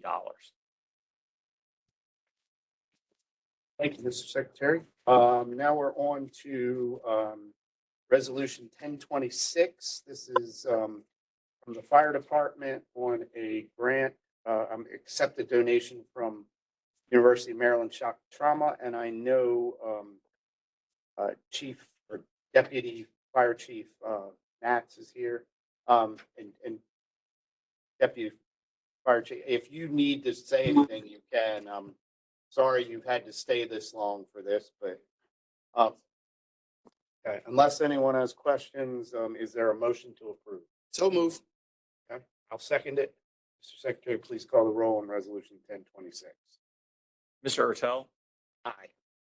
Mr. Young, Aye. Mr. Patoka, Aye. Mr. Catch, Aye. Mr. Jones, Aye. Mr. Marks, Aye. Mr. Crandall. At a meeting. Okay, Resolution 1026 passes. Thank you so much for hanging in with us. Next, we have Resolution 1126. This is from Department of Rec and Parks about, this is also a donation for arborist services for Cromwell Valley Park, beech leaf disease. They're gonna do some work for that. Director Shepherd is here if there are any questions. If not, I'll move it. yes. I'd like to be added as a co-sponsor. Okay. Yeah, Councilman. And I'd like to be added as a co-sponsor also. Great. All right, so this is, and I'll motion to approve. A second. Motion and a second. Mr. Secretary, please call the roll on Resolution 1126. Mr. Ertel, Aye. Mr. Patoka, Aye. Mr. Catch, Aye. Mr. Jones, Aye. Mr. Marks, Aye. Mr. Crandall, Mr. Young. Okay, Resolution 1126 is passed. Next, we have Resolution 1226. This is from Councilman Ketch for a property tax exemption for blind person, Mr. Ray McMillan III. Councilman Ketch, I don't know if you have anything to say on this. I know we talked about it at work session. Do you want to motion Right. it or? It's my honor to move this resolution. And I'll second it. Mr. Secretary, please call the roll on Resolution 1226. Mr. Ertel, Aye. Mr. Catch, Aye. Mr. Jones, Aye. Mr. Marks, Aye. Mr. Young, Aye. Mr. Patoka, Aye. Mr. Crandall. Okay, Resolution 1226 passes. Thank you for bringing that forward, Councilman Ketch. There's a Resolution 1326 for introduction only. Did you? Yes, this is resolution, as you stated, Mr. Chairman, 1326. This is a resolution that seeks council approval of the Maryland Rural Legacy Plan applications. This comes up around this time each year, and there are three. And again, for introduction only this evening, so we'll have a work session and a potential vote on April 20th. Okay, great. Thank you, sir. Mr. Secretary, is there any further business to come before the council? There's no further business, Mr. Chair. Is there a motion to adjourn the meeting? So moved. Second, all in favor? Aye. Aye. Okay, meeting is adjourned. I know we have some speakers, as is customary. Anyone who is registered to speak online or in person prior to the meeting is allowed 3 minutes to speak. Ms. Belcastro, do we have any speakers this evening? Yes, we do, Mr. Chair. Our first speaker is Tony Torsch, followed by Ann George.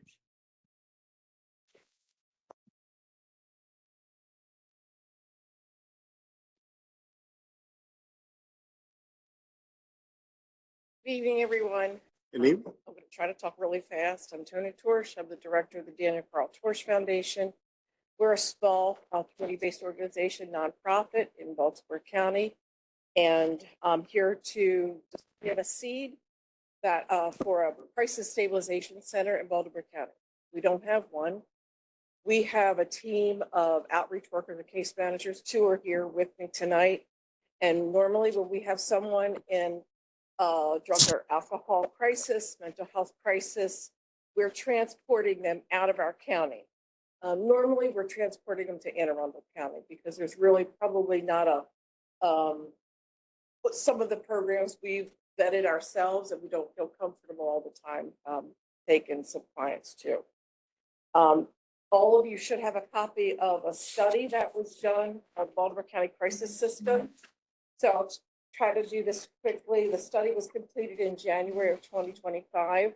Actually, you also approved this study. That was a $50,000 study. So it's a very thorough study. And the county put out the Behavioral Health Crisis Stabilization Center, the RFI. That's the request for information in November 2025. And there were several, we've had several responses from that. I'm not privy to whoever all responded to that RFI, but I do know there were several. I believe the hope of the county is for a vendor to use a county-owned or county-leased building. The argument was if we lose a vendor, if they decide after maybe a year or 2 years, we can't do this anymore, we lose a vendor. We don't lose everything. That's one of the sticking points. For funding, you know, the county has been, as you've all discussed tonight, we've grown in a lot of places. And in one area that we've grown, unfortunately, was the opioid crisis. The second largest jurisdiction was hit hard, and that was Baltimore County. Luckily, we're starting to see finally numbers have come down. But that doesn't negate that there's still a lot of work to be done. And we need this. And we're looking at it as a crisis. The crisis, it's critical, much like a police station, much like the fire stations, except we don't get grants to build those. We're looking at the opioid abatement fund that the county was lucky enough to, I guess it was all proportioned out. We have the reinstatement fund that we're privileged to. And there's housing and community development. So there's ways that we are looking into it. I don't have enough time to go through this with you, but there is a lot of good information in this book. Even if you took a look at just the last page of it, you'll see how many visits were in the hospitals in just 1 year. You know, thousands. So I can parade families in here for days to tell you their horror stories of what happens when they call for and we do have a decent crisis response team. But that's not they're not meeting the needs right now. So I'd rather save any time. If you have questions of me, that I'd rather continue. I mean, we can ask. Like I said, I could go through here and tell you why the cost savings for hospitals for every $1 that you invest, I think it's $2.20 back on our investment that we're getting. I do believe that the hospitals really weren't designed to handle all these types of crises. Not everyone needs to be in an ER. If someone is detoxing or withdrawing from drugs, they don't necessarily need to be in an ER. They need to be in a safe place with peers and clinicians. We don't have to overthink this. This report, as well done as it was, it really is reaching for that everything, the stars. We don't have to overthink what we need in our county. We don't need a 50 or 60 bed facility. We've learned lessons from other jurisdictions that did that and fell into trouble. We can start out smaller. So my ask of you tonight is when you're out in your communities and you're engaging with first responders, just ask them. Ask them what they think. Ask them what they would do if they had a crisis center. You know, I would have loved to have the deputy fire chief stay here. What would you like? Wouldn't you rather have a police officer just take someone to a crisis center and leave them there safe than spending hours with them in an ER? Because you can't just leave someone. That officer has to stay there. Ms. Torch, you said that you often take people to Anne Arundel County, and so do they have a system there that Do. the county runs? So Pascal, which is a private organization, Okay. and then all the firehouses in Anne Arundel County are designed to take walk-ins at any time of day or night. And it's the safe state, I hear him saying, it's the safe stations. So, and there are times where the closest is like Glen Burnie, you know, we'll take someone down there. That was back when we really didn't have anything. What I can tell you what Baltimore County is doing, things have opened up. If you came to me right now and said, I have a loved one in trouble and I need to get them someplace, before the sun comes up, I'm going to have them someplace for you. We're not always that lucky. So I don't want to, you know, this is for your constituents. You know, these are for our residents. We want to keep them here in Baltimore County. We want to keep them here where their families are and their support system and where we have really great resources. Again, we're one of the grant recipients that you approved. I think we service between 300 and 400 people a month. And we only have 8 people work for us. That's a lot of people, and they're Baltimore County residents. Councilman Jones. Yeah, Ms. Torch, thank you so much for coming here this evening and sharing this information with us. Listen, you're absolutely right. Substance abuse and the addiction that follows is clearly one of the biggest detriments to people. They can get the help. It's not the end of the road, but clearly they need help when they're in that state. And it's time that we as a county join the fight, because others, like you said, we Baltimore County are paying others to accept people, our citizens, and we're shipping them to Harford County, Anne Arundel County, other places where we in Baltimore County are paying for that. I think it's time for us to get in the fight right here in Baltimore County and do everything we can do to help people. Yes, sir. You are some of the grant money that you've allotted us, we've paid to transport people. To Anne Arundel County. We don't go to Harford County too often. Actually, probably not anymore. Councilman Young. Thank you, Mr. Chairman. Ms. George, thank you for the work you're doing. And you brought up a number of points. I just wanted to clarify the chairman's question about when you've taken them to other jurisdictions. You're taking them to a facility where there's a partnership, but they're a private organization or a community provider that's providing mental health services. Well, Hospital has teamed up with their hospital in Anne Arundel County, Baltimore Washington Medical Center, Right. and they're doing phenomenal work there too. And our hospitals do pretty well with what they have. But again, I don't think Right. it would be great if we could send everyone to the ER. No, right. And you're explaining what I think every state is struggling with when it comes to modernizing the way that we treat addiction, substance abuse, and mental health. And leading up to this point, I would say it's timely because the county's just gone through a relatively public dispute or argument with our volunteers about EMS transports. And part of that's because a lot of the calls for service end up being a need, not necessarily for somebody that's hurt or that needs to get to an ER, but from substance abuse cases. And that's not to downplay any call that comes into our 911 system or that our firefighters respond to. But what it does, and from the hospital side, you brought up multiple points here, which are, one, timely and overwhelming to be addressed by just one group of folks. So thank you for doing what you're doing. I can't imagine that there wouldn't be assistance or want from our hospital partners in Baltimore County to alleviate the number of folks that have to be treated when they come into an ER because they're using as a primary care or an emergency, but for substance abuse needs, not necessarily an emergency when it comes to other health needs. I'd be interested in getting together with you all after this too. This is the first time I've seen this, so thank you for providing it.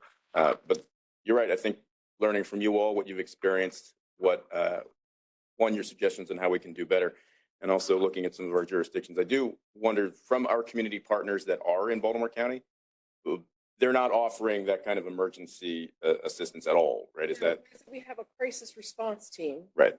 And you mentioned in the report And too, that's it's my Sante group. right. We do the communication piece and the response team, but not a place. It's the piece that we're missing. There's no place. Got it. So in the warm handoff, the great thing is, so if I'm sending my peer to Haskell, they're going to stay there with them. And we've had to use the ERs also. Good. So if I send someone to GBMC tonight, one of our team is going to stay in the ER with them and they advocate for them.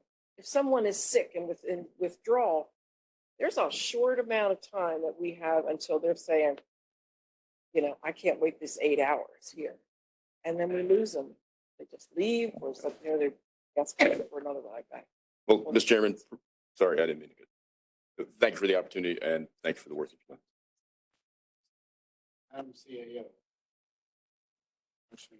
Yes, sir. We did do the report and the county executive has gotten several briefings on the report. As she mentioned, we've gotten some submittals. They are reviewing those submittals. We've actually taken a tour out to Frederick County because they have a similar crisis center. I know they had one in Prince George's County before, and we've also taken a tour to look at some areas in the city as well. So she's taking it under advisement. HHS is leading the effort. So if you all would like a briefing, we'll be more than happy to brief you on it. Thank you for reminding me that. County Executive Fossmeyer has been a supporter of this from the very first step.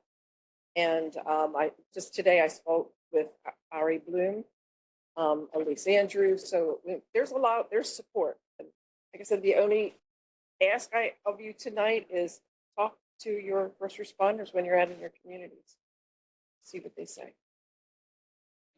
My counsel.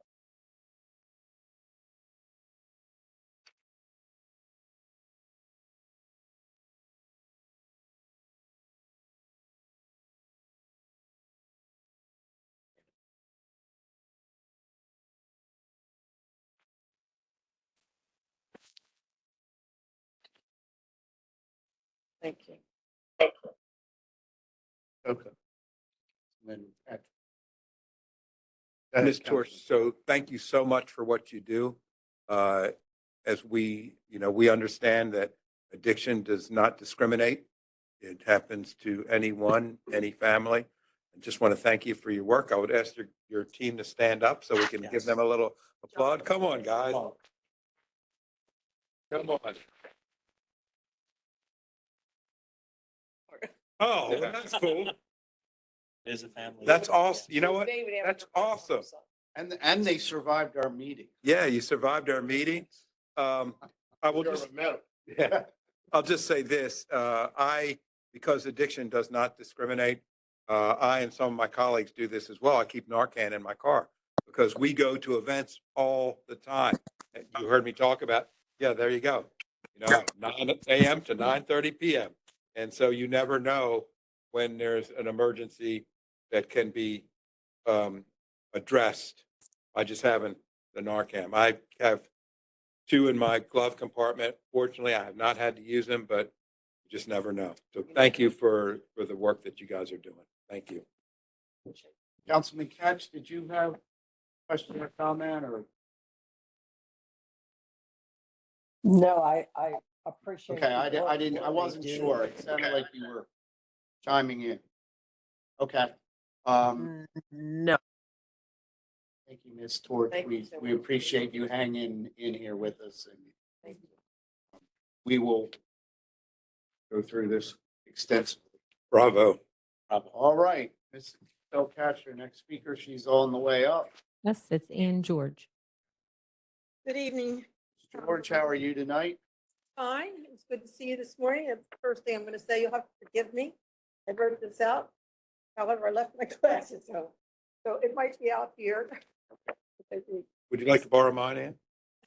Are they twos? or Thanks, 2.5? guys. They just, Thank you. they will, they're twos, yes.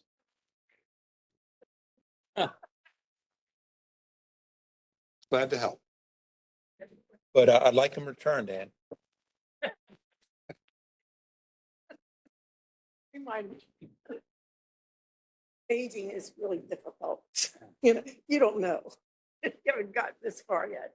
All You right. look good with those glasses. Thank you. It was encouraging to see 4 council members at the press conference this morning showing their support for the animal service legislation that was introduced this evening. As one of a small group of animal advocates who received a briefing on these bills last week, I'm eager to review the proposed legislation and plan to testify during the upcoming work session. Tonight, however, I would like to address the future of the Animal Service Advisory Commission, the ASAC, which has not convened since June 2022. Last year, Dr. Renee Varela, Director of the Animal Service Bureau and fellow ACAS member in the past, requested that I reactivate the commission. In response, I agreed to establish an ad hoc advisory commission. This group would be tasked with making recommendations to the county council and administration regarding the commission's mission, composition, responsibilities, structure, and operational procedures. The aim is to enhance the AAC's effectiveness as an advisory body to the county council and administration. It is important to note that many of the duties and responsibilities outlined in the ASAC in 2015 were never implemented during its 7-year operation. Since 2019, 2 animal service reviews have been conducted by consultants at significant expense to Baltimore County residents. Despite their recommendations concerning the ASAC, these suggestions have not been put into practice. The commission was established in 2015 during a meeting with former Councilwoman Vicki Allman and Councilman Patch here today, which I attended alongside with their other animal advocates. Before moving forward with reactivating the commission, it would be prudent to review the original bill and determine if amendments could be made to improve the ASC's function and success as an advisory commission. I've reached out to several experienced animal advocates in the county who attended last week's briefing about the upcoming legislation, inviting them to participate in the committee. Additionally, I have invited 2 members from other successful county boards and commissions to join. If you have suggestions for individuals in your districts who are outstanding animal advocates or members of high-performing boards, please send their names to me. While the committee is limited to 7 members, I hope it will be bipartisan and diverse. The plan is to hold 4 or 5 one-hour virtual meetings with the goal of submitting a report to the council and administration by June 1. I thank you for your attention to this matter.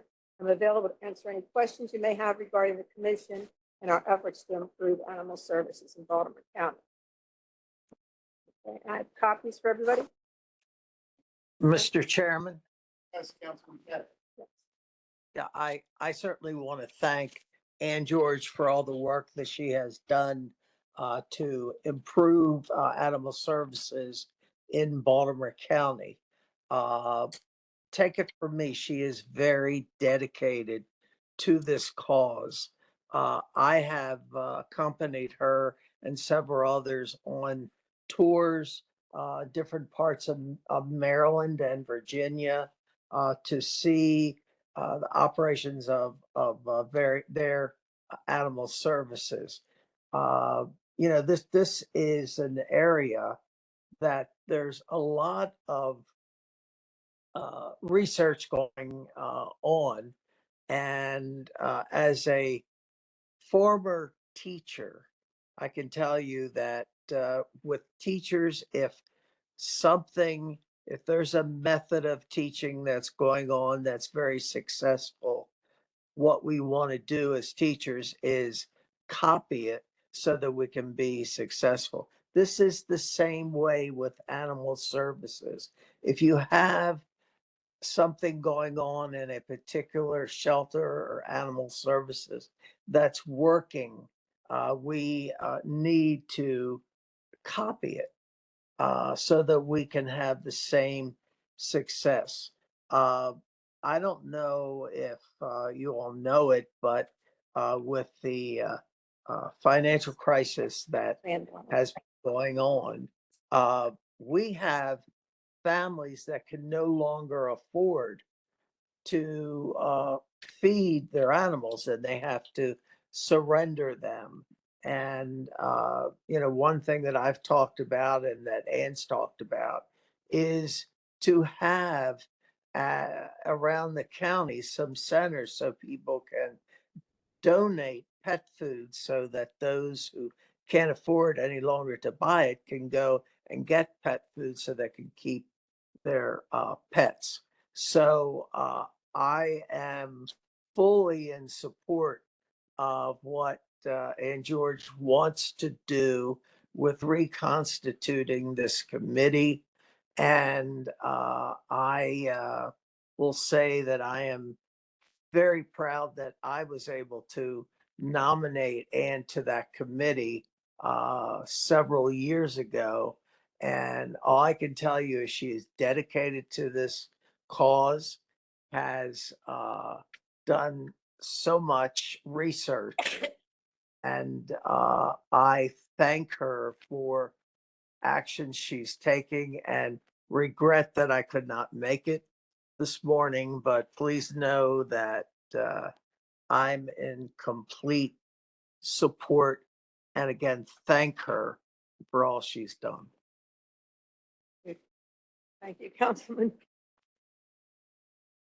I have to say,